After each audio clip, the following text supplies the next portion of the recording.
We're going to get started. We're going to jump right in. As everyone knows, the past few weeks we've been taking a deep dive into Chanukah, and that's going to continue. And I want to begin with an idea that's not on our sheets, actually. We're going to hear from, again, this course is Modern Masters, so we try to hear from different great rabbinic personalities of the 20th and 21st centuries. This morning we're going to begin with a short teaching from Rabbi Gamliel Rabinovich. Rav Gamliel Rabinovich is one of the great and mysterious Yerushalmi Mikubalim, Kabbalists here in Yerushalayim. He lives in the area known as Zichra Moshe near Geula, and this is a sefer called Tiva Sichot, which is a collection of his various teachings on Chanukah. So in this Tiva Sichot, Rav Gamliel says the following words: "B'mash tiknu takanata adlakasha tishchach davka." In terms of what are we meant to learn from the fact that lighting the candles are specifically at the moment when it gets dark, at that specific time, once it's already dark. Yesh lomar ki ikar ma'alat nerot Chanukah hu la'asot min hachoshech or. He says that we learn from this what? A very important idea, and that is that from darkness we are empowered to bring forth light.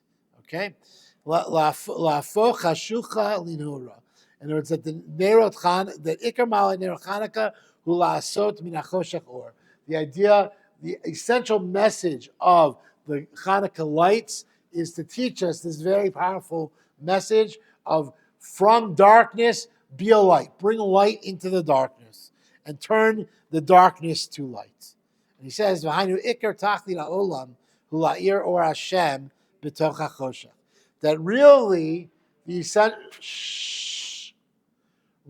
essential message that we're meant to bring to the entire world is this idea of shining the light of God amidst the darkness, to bring the light of God into the darkness,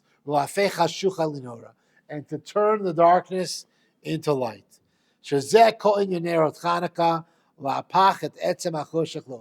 And that's the essential message of the Neros of Chanukah, to turn the darkness to light. I said it's not on the sheet. That's what I told you, okay? So, with this as our introduction, these words from Rav Gamliel Rabinovich, I want us to take a deeper dive into specifically the mitzvah of Hadlakat Ner Chanukah, the mitzvah of lighting those Chanukah candles, and really explore what does it mean to bring light into the darkness, this idea. What essential message or messages are encrypted in this mitzvah, within this mitzvah of Hadlakat Ner Chanukah. So now we're going to go to our sheets, okay? Now we're going to look at the sheets, and we're going to begin with the famous question of the Gemara and Masechet Shabbat asks, right? Masechet the Chanukah appears in the Talmud as a Talmudic footnote, right? The Chanukah, really, the discussion of lighting the Chanukah candles comes in the midst of the discussion of lighting Shabbos candles. And in Masechet Shabbat, there's a whole discussion of what materials are appropriate or permissible to use to light Shabbos candles. And in the midst of that discussion, the Chachamim begin to say, do the same laws apply to Chanukah? And then they wake up after having this whole discussion about what materials you're allowed to use to light Chanukah candles, and they realize what? We haven't even discussed what Chanukah is. Okay, we're talking about Shabbat. So now the Chachamim, this is text number 1 on our sheets, ask my Chanukah. What is Chanukah all about? For why do we have Chanukah? The Tana Rabbanan, as the rabbis have taught, B'kafei b'kislev yomei de Chanukah tinyaynun delo l'masped b'hon delo litanopon. It was established that beginning with the 25th day of Kislev will be the days of Chanukah, and these are days that we're told we don't eulogize and we don't fast. So what does that tell us about the nature of these days of Chanukah? If we don't eulogize and we don't fast, what does it mean? These are days of joy and celebration. Okay? Why? Because when the Greeks came into the temple, okay, Timu kol hashmamin shebeicha. Now, here's the first important point. All the oil that was in the Beis Hamikdash was rendered impure. supposed to be timu kol hashmanim. We're going to come back to that question. Ukeshagavra malchu beit Chashmonai v'nitzchom, and when the house of Chashmonai, who was the Kohen Gadol, meaning when the Kohanim rose up against the Greeks and they were victorious, Badku v'lamatzu el pachachat shel shemen she munach b'chotzmo shel Kohen Gadol. They searched high and low, and they only found one little jar of oil that had the seal of the Kohen Gadol. Okay, there was not enough oil there to last more than one day. So a miracle occurred, and it lasted for 8 days. And another year, they established this as a time that these days of Hanukkah would be days of celebration and joy, hallel, and thanks. Okay. Why was it 8 days? No, so that's why the oil lasts for 8 days. We're going to come back to that question. I have a number of questions on this Gemara. First of all, let's break this Gemara down very quickly. Number one, what does it mean that the Chashmonaim searched high and low, good morning, searched high and low, and they only found one little jar of oil, especially when the ratio of the Gemara tells us what? That the Yevanim came into the Heichal, the Timu Kol Hashmanim Shebeheichal. All the oil was impure. So what does it mean they searched high and low and they found a jar of oil? If all the oil was impure, then what does it mean they searched high and low? I'm going to ask another question. Okay, 1 second. But I asked another question. It says all the oil was impure. But I'll ask an even better question. They're the Kohanim. Okay? They're the sons of the high priest. So what does it mean they searched for one pure jar of oil hidden away with the insignia? If anyone would know where that oil was, if such a thing existed, a hidden stash, they would know. They wouldn't have to search for it. They're the sons of the high priest.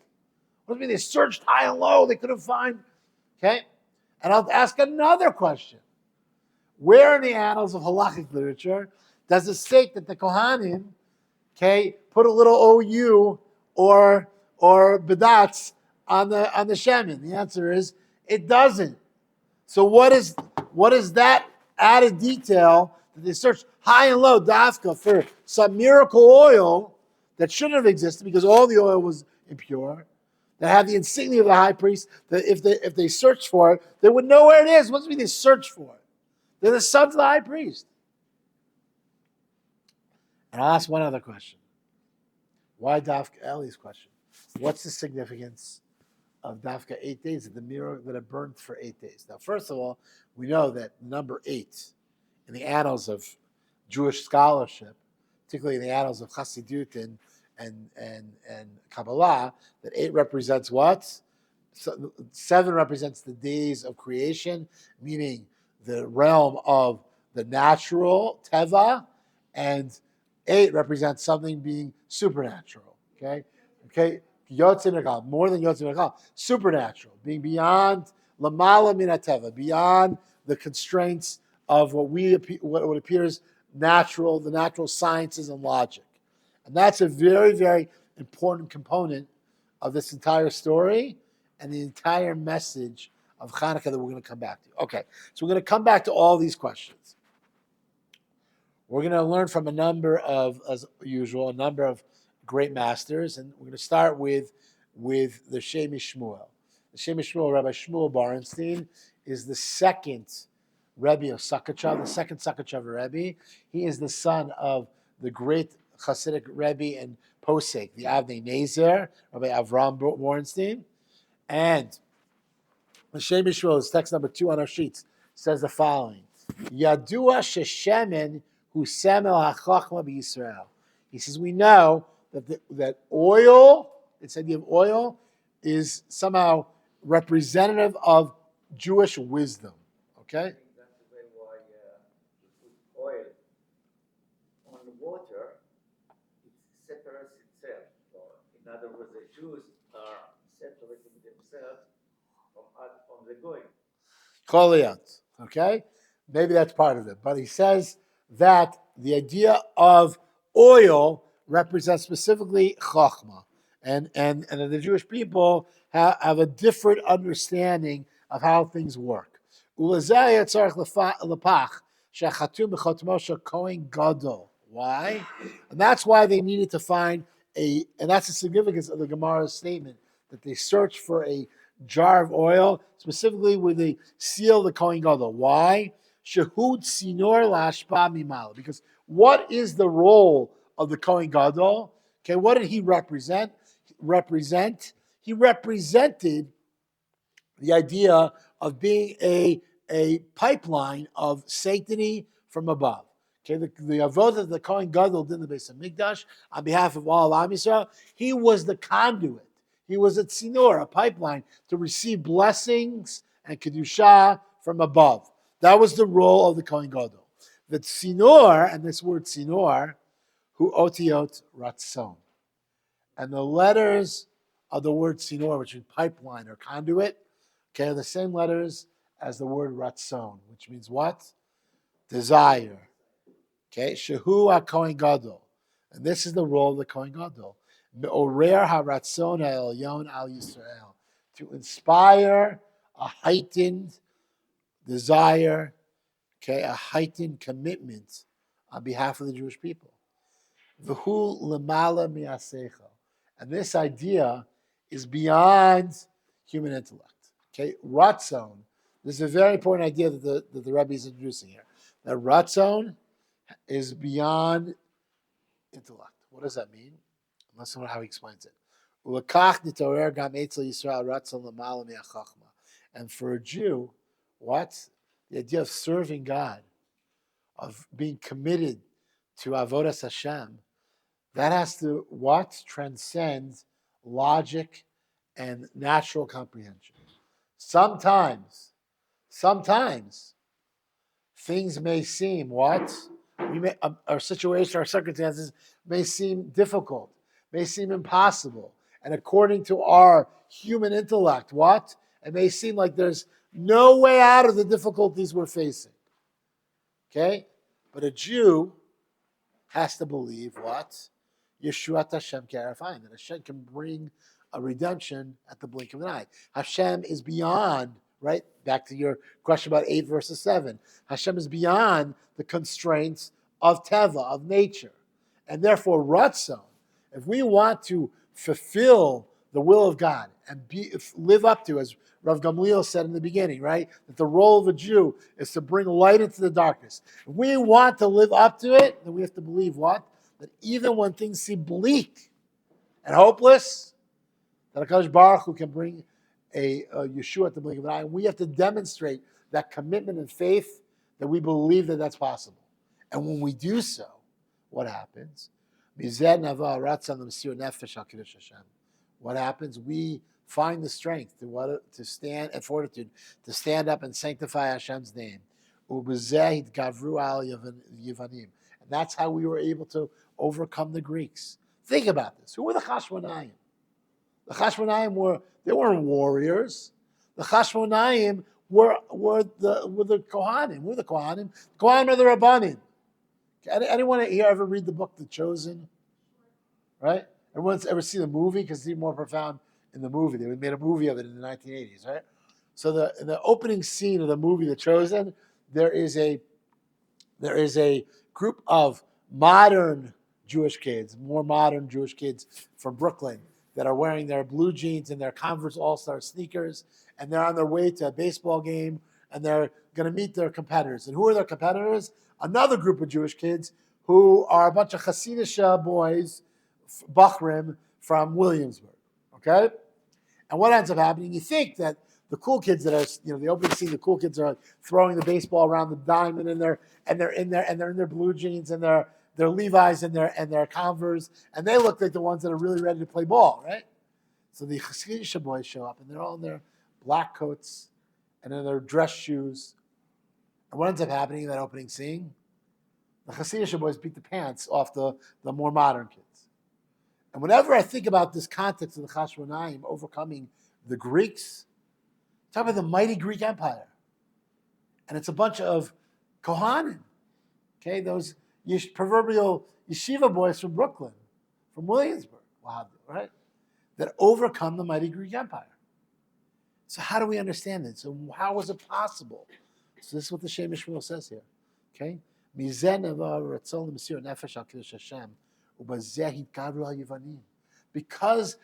Chashmonaim said what? You want to do away with Yadus. You want to oppress us. You want to hold us back from everything we do to serve HaKadosh Baruch Hu. We're not going to stand for it. We're not going to allow it. Our desire is what? To fulfill the will of God and bring light to this world. And because they had that courage and fortitude, desire, courage, and fortitude, they indeed overcame the Greeks. And this concept continues for all eternity, for all generations. That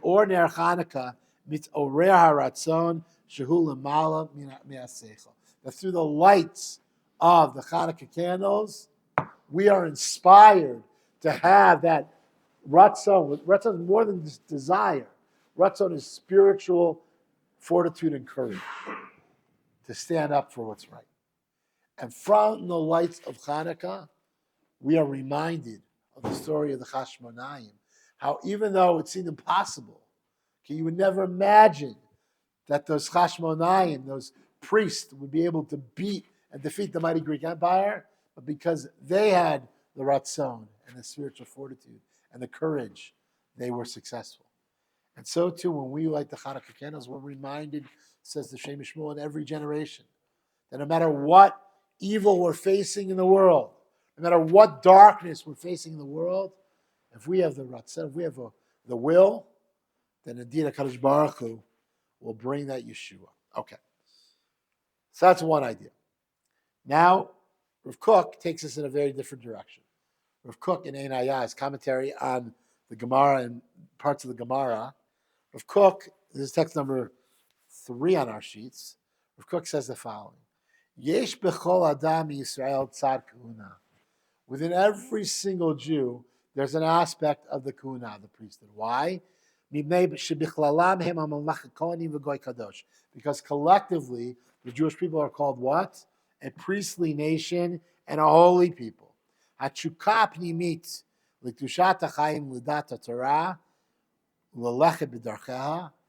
inner desire for the holiness of life and the wisdom of Torah and to walk in the Torah's ways, that is hidden deep in the heart of every single Jew. Within every single Jew, there's an aspect in the kudah of that ratzon of the kuna, the ratzon of the chashmonaim that we spoke about.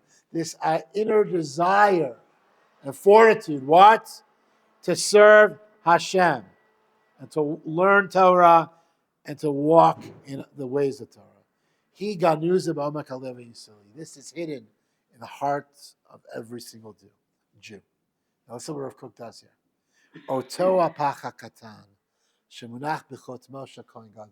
This is the jar, small jar of oil, okay, that's sealed with the insignia of the Kohen Gadol. Who's the Kohen Gadol? He's taking poetic license, Rav Kook. Who's the Kohen Gadol? Hashem is the ultimate Kohen Gadol, okay? Within every single Jew, there is a Pach Hashemin. The word, by the way, Hashemin, are the same otiot as what? Nishama. Says Rav Kook, within every single Jew, there is a neshama. There's a chelek elokam yimal mamash. There's an actual portion of divinity that's innate within every single one of us. And no matter what the Greeks tried, okay, to destroy, they could never, look what Rav Kook's words, haloma pnimi aganus, the inner hidden world of the neshama, lo yochlu hayavanim litamot. That the Greeks can never render impure. Says Rav Kook, the Nes Pach Hashemin is allusion to not only maybe some super mystical, mysterious jar of oil, it's a reference to what? That within every single Jew, there is Hashemin and the Neshama. And despite the Greeks' great efforts to the contrary, to destroy our commitment to HaKadosh Baruch Hu and our connection to HaKadosh Baruch Hu, that they can never succeed. because within every single one of us is a neshama. Nes Pach Hashemin is the nes of the hidden neshama innate within every single one of us. Okay. We're going to come back to a lot of these ideas in a moment. But now, get ready to be a little bit surprised. Believe it or not, there's an alternative version. There's an alternative. We're going to turn our sheets over. Turn our sheets over to text number 4. There's an alternative version of the story of Chanukah. And this appears in the Midrashic collection known as the Pesikta. And if you take a look at the Pesikta, text number 4, on our sheets, the word it reads as follows: V'lama madlik nerot b'Chanukah. Why do we light candles on Chanukah? Ela b'shah shenitzchu barav shel Chashmonai Kohen Gadol l'machal Yavan. Okay, for why? Because we recall the moment, that great moment in history, when the sons of Chashmonai, the Kohen Gadol, were victorious over the mighty Greek Empire. Shnei it quotes a pasuk from Zechariah, V'ararta banach Tzion al banach Yavan, when I will cause you to rise up the children of Zion over the children of Yavan of Greece. Nichnesu leveit hamikdash. Those Kohanim went into the base of Mikdash. Now here comes the alternative version. What they find there? Matzu sham shmona shipudim shel barzel. They found 8 iron spears in the base of Mikdash. V'kavu otam, and they bound them together. V'liku b'toch hanerot, and they lit within those 8 iron spears neros. Wait a minute. Where's the miracle oil? Where's the little jar of oil? What happens to that in this version of the story? In this version of the story, there is no miracle of oil. In this version of the story, what did they find, the Chashmonayim, when they came? By the way, that answers our questions on the Gemara, by the way. If we accept this version of the story, perhaps, it answers our questions, right? Because the Gemara is clearly, as Rav Kook seems to suggest, allegorical. Because how could it be that the Chashmonayim didn't know where the jar of oil was? Because, says the Pesikta, there was no jar of oil. What did they find? They found 8 iron spears, 8 weapons. Okay? 8 weapons that were the spoils of war and destruction. And they found them in the Makom HaMikdash. And rather than despair, again, the Ratzon, right? Rather than despair, they were motivated. What did they do? They took those weapons that had been used for destructive purposes, they bound them together, and they made a makeshift menorah in order that they could once again bring light into the world, the light of Kedusha into the world. Okay? And by the way, this answers another very important fundamental, because even if there was such a thing as a miracle jar of oil that was sealed with the insignia of the Kohen Gadol, what would be the problem? If the environment was impure, that the minute they would open that jar of oil, what would happen? They would become tameh. So the version of Pesikta is very interesting.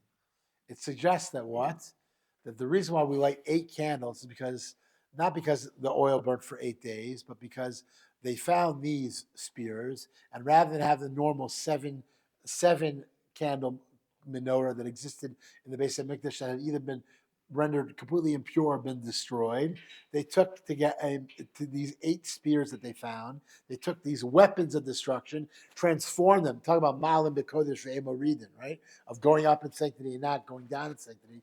Transformed them to something sacred, and they made a makeshift menorah. And instead of having 7 candles, this makeshift menorah, because it was from those 8 iron spears, had what? 8 candles. And that's why we commemorate and light 8 candles based on this Pesikta. Perhaps. Okay? So, Rav Tzadok HaKohen of Lublin, the great Hasidic master, he builds on this and explains what we're meant to learn from the story of the Pesikta. He doesn't, by the way, dismiss our Gemara, because everyone knows that that's the story of Chanukah, is the miracle of oil, but he gives us a way to bring these 2 concepts together. So take a look at text number 5 on our sheets, okay? V'nira lo sif v'lomar, okay? It seems we have to add and say, she'inyan metziat hashipudim, that the idea of finding these iron spears, moral omek haratzon l'kayim mitzvot Hashem. Once again, this emphasizes and teaches us the depth of the desire on behalf of the Chashmonaim to what? To fulfill Hashem's mitzvahs. L'hainu Shabala wrote Ki Kamosha Hashipudim Hen Kli Kibul, because what does this come to teach us? That just as the Chashmonaim saw these weapons, and instead of seeing them as something destructive, they bound them together to make a receptacle to receive what? To receive Kedusha, good. All right. Kacha ratzon hu akli kibul shel adam b'chol inyanei avodat Hashem. So too, ratzon, desire, courage, spiritual fortitude.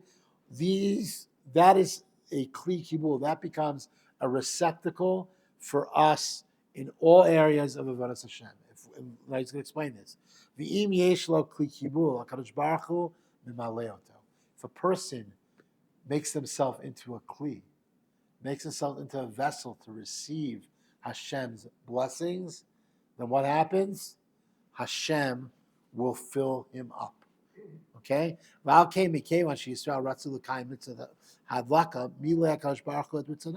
And therefore, since the Chashmonaim, when they came into the Beis HaMikdash, and they found those 8 weapons, and they bound them together to make a menorah, and demonstrated in so doing what?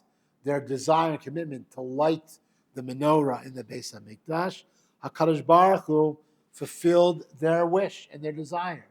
He gave them the miracle of the Nes Pach Hashemin. But it starts with what? The Chashmonaim first finding these spears and building the makeshift receptacle and demonstrating that they so, despite the odds and despite the odds that were clearly stacked against them, okay, the capacity what? To have the spiritual fortitude and courage to plow on and say what? We want to serve you, HaKadosh Baruch Hu, and in so doing, we put our trust in you, and we know that if we take the first step, you will bring us all the way home. Okay? V'zeu inyan shematzu shipudim shu kli kibul midah keneged midah. Okay, and this is the whole idea that they were able to find these 8 spears, and that became the receptacle for them to receive and place the miraculous oil, measure for measure. Ala ratzon shehaya lahem shehu kli kibul. That since they had that desire, commitment, spiritual courage and fortitude, that they demonstrated, they made themselves into a receptacle to receive God's miracle. Okay? The kevan shehaya lahem kli kibul, and since they then had, in so doing, they demonstrate what they do. They took that ratzon and they made a makeshift menorah out of those spears and turned those spears into menorah, into a receptacle. Mimela naselan nes. Perhaps we could say that's why Hashem gave them the miracle. V'haya lahem shemen, gave them the oil. Kidei lahadlik shmona yamim, in order that it should burn and last for 8 days. Says that Rav Tzadok HaKohen Lublin, based on all our alternative version of the story in the Pesikta. He says the most beautiful idea, that because the Chashmonaim and ultimately Klal Yisrael demonstrated their faith and fortitude and commitment and perseverance despite all odds, and put their trust in HaKadosh Baruch Hu and said, Hashem, we're going to take the first step because we love you and we want you to see how much we want to do your mitzvos. And they took the spoils of war that they found, things that were used for destructive purposes, and demonstrated that how do we see the world? Not to destroy the world, but to what? To bring light to the world. To bring Kedusha to the world. Allow us to be the conduit to do so. And in so doing, what happened? They were zocha to experience the miracle of the Nes Pach Hashem and Sidrat Tzadok. Hashem gave them that miraculous oil that shouldn't have been found according to logic and shouldn't have existed according to logic, and that supersedes the logic because it should have also only burned for 1 day. But Hashem gave them that miraculous oil and gave them that miracle because they demonstrated the will, the ratzon. And when there's a will, there's a way.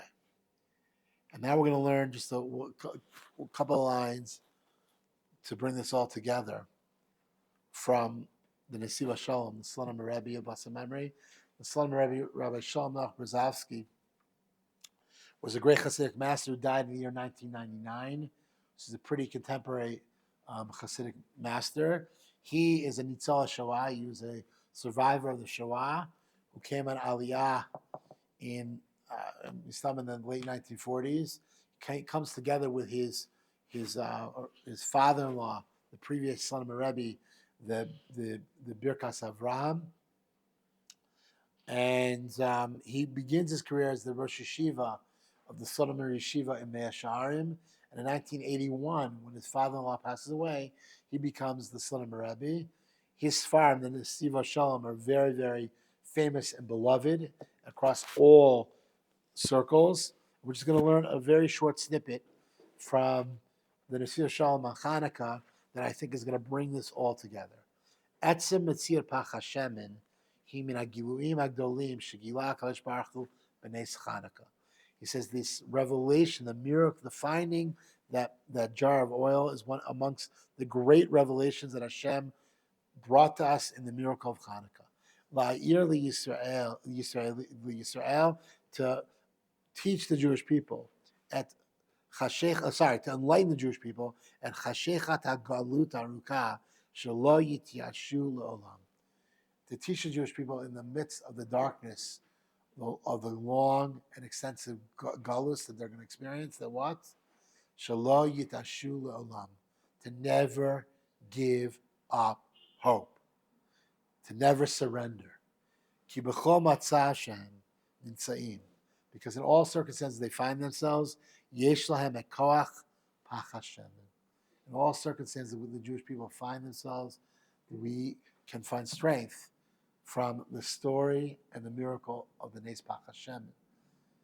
Just to bring this all together, Rabbi Nachman Rabbi Nachman Breslau famously taught us, Ein shum yeush klal. There's a Jew never gives up. And that, says the Nesiva Shalom, and basically everything we've seen up together this morning, that is the essential message of Chanukah. Okay? Chanukah teaches us that when there's a will, there's a way.